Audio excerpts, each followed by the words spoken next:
রথেন্দ্র কুমার দে এবং শুভ্রাংশু মণ্ডলকে ইডির দফতরের মুখোমুখি বসিয়ে জিজ্ঞাসাবাদ করা হয়েছে বলেই দাবি করলেন রথেন্দ্র কুমার দের আইনজীবী সৌমেন চ্যাটার্জি।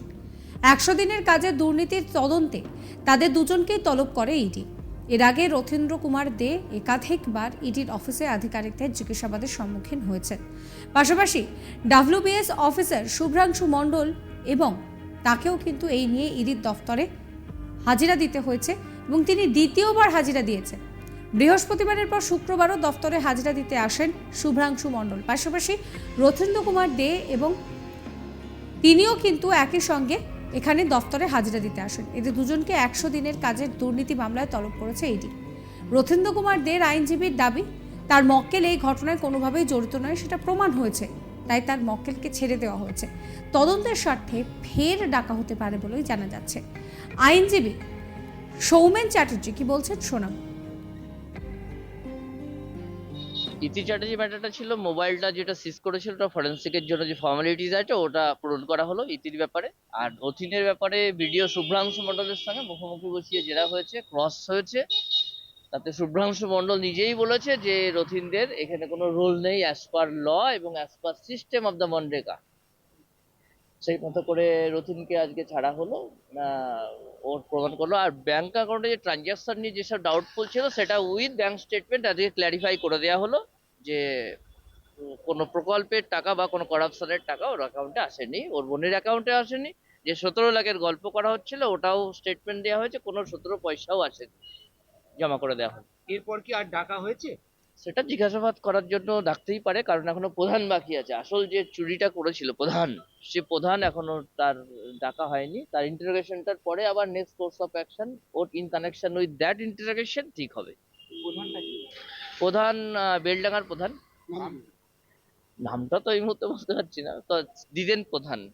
14 থেকে 16-র মধ্যে যেটা হয়েছে। মন্ডল কি আছে না বেরিয়ে গেছে? মন্ডল এখনো আছে, ওর ইন্টারোগেশন চলছে। ওর রোলটা কালকে ডিনাই করেছিল, 2 দিন ধরে ডিনাই করছে। আজকে ও 8 সালের একটা পুরনো অফলাইন সিস্টেমে যখন কাজ হতো সেটা দেখাতে চেয়েছিল, কিন্তু যখন অনলাইন সিস্টেম 12 সাল থেকে চালু হয়েছে সেটা আমরা দেখিয়ে দিয়েছি যে এখানে বিডিও এবং প্রধানেরই রোল, কোনো নির্মাণ সহায়কের কোনো প্রশ্নই ওঠে না রোলের। তাহলে শুভ্রাংশু মন্ডল কি দুর্নীতির সঙ্গে যুক্ত রয়েছে? সেটা তো ইনভেস্টিগেশন বলবে, কারণ পঞ্চায়েতের প্রধানের হাতেই পাসওয়ার্ডটা থাকে। ইনস্ট্রাকশন গুলো এবং মাস্টার রোল গুলো তৈরি হয়, তাতে ভিডিও ফরওয়ার্ডিং করে, তারপরে টাকাটা ডিস্ট্রিক্ট প্রজেক্ট অফিসার স্যাংশন করায়। এইভাবে হয় কাজটা। এই নিয়ে আমার কালিক অরিন্দমের রিপোর্ট দেখাবো আপনাদের। 100 দিনের কাজের দুর্নীতির তদন্তে রথীন্দ্র কুমার দে এবং ডাব্লিউবিসিএস অফিসার শুভ্রাংশু মণ্ডলকে মুখোমুখি ইডির দপ্তরে জিজ্ঞাসাবাদ, এমনটাই কিন্তু জানালেন রথীন্দ্র কুমার দের লয়ার। তিনি কিন্তু বেরিয়ে এসে বললেন যে এদিন তার মক্কেলের সাথে ডাব্লিউবিসিএস অফিসার যিনি ইডি দপ্তরে এসেছেন অর্থাৎ শুভ্রাংশু মণ্ডল, তাদেরকে মুখোমুখি বসিয়ে জিজ্ঞাসাবাদ করা হয়েছে।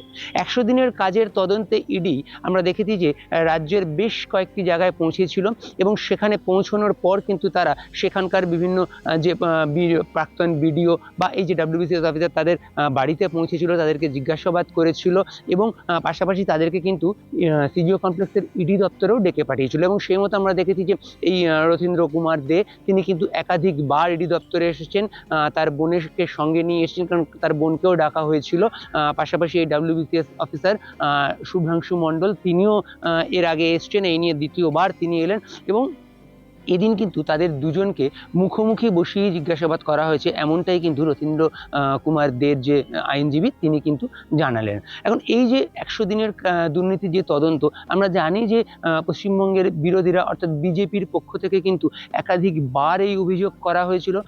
বিজেপির পশ্চিমবঙ্গের সভাপতি সুকান্ত মজুমদার কিংবা শুভেন্দু অধিকারী অপোজিশন লিডার, তারা কিন্তু একাধিকবার বলেছিল যে এই 100 দিনের যে কাজ এবং তাতে দুর্নীতি হয়েছে। এবং এই দুর্নীতি কিভাবে হয়েছে না, একাধিক ফেক জব কার্ড তৈরি করা হয়েছে এবং পাশাপাশি ভুয়ো অ্যাকাউন্ট তৈরি করে সেই অ্যাকাউন্টে টাকা দেওয়া হয়েছে। এবং এই যে অভিযোগ, বারবার এই অভিযোগ করা হয়েছে এবং সেই জন্যই কিন্তু কেন্দ্র সরকারের পক্ষ থেকে যে টাকা পাঠানো হয় সেই টাকা আপাতত বন্ধ রয়েছে বলেও কিন্তু অভিযোগ। এবং সেই ক্ষেত্রে আমরা দেখেছি যে এই যে বন্ধ টাকা রয়েছে সেই টাকা যাতে কেন্দ্রীয় সরকার আবার দেয়, সেজন্য কিন্তু অভিষেক ব্যানার্জি তিনি কিন্তু দিল্লিতে গিয়ে ধর্নায় বসেছিলেন। পাশাপাশি পশ্চিমবঙ্গের মুখ্যমন্ত্রী মমতা বন্দ্যোপাধ্যায় তিনি কিন্তু কলকাতার রাজপথে ধর্নায় বসেছিলেন। মূলত এই যে 100 দিনের প্রকল্পের যে কাজের টাকা, সেই টাকা যাতে কেন্দ্রীয় সরকার আবার দিয়ে দেয়, সেই জন্যই কিন্তু তাদের এই ধর্না ছিল। অর্থাৎ বিরোধীরা যে দাবি করেছিল, তাদের যে বক্তব্য ছিল যে 100 দিনের কাজের ক্ষেত্রে দুর্নীতি হয়েছে এবং সেই দুর্নীতির কিভাবে হয়েছে বা কি কেন হয়েছে সেই বিষয়ে তদন্ত করা উচিত, এবং তারপরেই কিন্তু আমরা দেখতে পেলাম যে ইডি কিন্তু এই তদন্ত শুরু করে এবং ইডি তদন্ত শুরু করেই প্রাক্তন বিডিও বা পঞ্চায়েতের একাধিক কর্মী তাদের বাড়িতে পৌঁছে যায়, WBCS অফিসার তার বাড়িতে পৌঁছে যায়, সেখানে তাদেরকে জিজ্ঞাসাবাদ করে, তাদের বাড়িতে তল্লাশি অভিযান চালায়। ঠিক পাশাপাশি ইডি অফিসেও তাদেরকে নিয়ে আসা হয় এবং আমরা মূলত যেটা জানতে পারি যে তাদের কাছ থেকে কিন্তু ইডি আধিকারিকরা যেটা জানতে চায়, কারণ আমরা ইডি সূত্রে যেটা জানতে পেরেছি যে এই যে দুর্নীতি, এই দুর্নীতি কিভাবে করা হয়েছে বা এই যে ফেক জব কার্ড যেটার কথা বলা হচ্ছে, সেই ফেক জব কার্ড কিভাবে তৈরি করা হতো, ফেক জব কার্ড তৈরির কোনো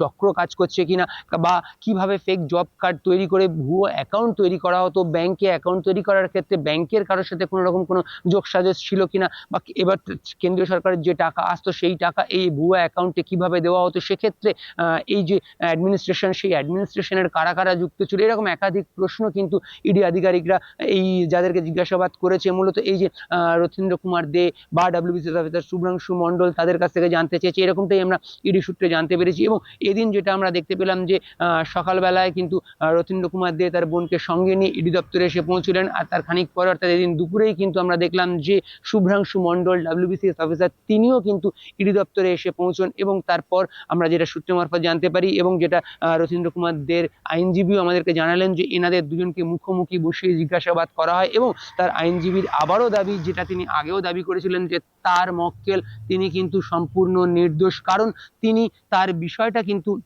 অর্থাৎ এই যে দুর্নীতি হচ্ছে সে বিষয়টা তিনি জানতে পেরেছিলেন এবং সেই মর্মে তিনি কিন্তু অভিযোগ করেছিলেন তার ঊর্ধ্বতন কর্তৃপক্ষের কাছে, এমনকি পুলিশের দ্বারস্থ হয়েছিলেন এবং পুলিশকেও তিনি কমপ্লেন করেছিলেন। এবং প্রথম তিনি যেদিন ইডি দপ্তরে এসেছিলেন সেদিন কিন্তু তিনি সেই মর্মে একটি লিখিত অভিযোগপত্র নিয়ে এসেছিলেন, যেটাও তিনি ইডির কাছে জমা করেছিলেন। অর্থাৎ তার মক্কেল যে নির্দোষ সেটা কিন্তু তিনি বারবার বলেছেন, এবং পাশাপাশি তার আইনজীবী এটাও দাবি করেছেন যে শুভ্রাংশু মণ্ডল তাকে জিজ্ঞাসাবাদ করা হচ্ছে, এবং তাকে জিজ্ঞাসাবাদ করেও কিন্তু ইডি আধিকারিকরা এই দুর্নীতির খোঁজ পেতে চাইছে। তবে তার মক্কেলকে ইতিমধ্যে ইডি আধিকারিকদের পক্ষ থেকে আবার আসতে হবে কিনা সে বিষয়ে কিছু বলা হয়নি, তবে যদি তদন্তের স্বার্থে প্রয়োজন হয় তবে তার মক্কেলকে আবার ডেকে পাঠানো হতে পারে, এমনটাই কিন্তু লয়ার জানিয়েছেন। অর্থাৎ সব মিলিয়ে বলা যেতে পারে এই যে 100 দিনের কাজের যে দুর্নীতি, সেই দুর্নীতির ক্ষেত্রে ইডি কিন্তু এই মুহূর্তে যে তদন্ত শুরু করেছে তারা কিন্তু যথেষ্ট তৎপর এবং একাধিক লোককে তারা জিজ্ঞাসাবাদ করছে, কারণ এই যে কাজের ক্ষেত্রে যে দুর্নীতি, সেই দুর্নীতির টাকা কোথায় গেছে বা কোন কোন ভুয়ো অ্যাকাউন্টে গেছে বা কত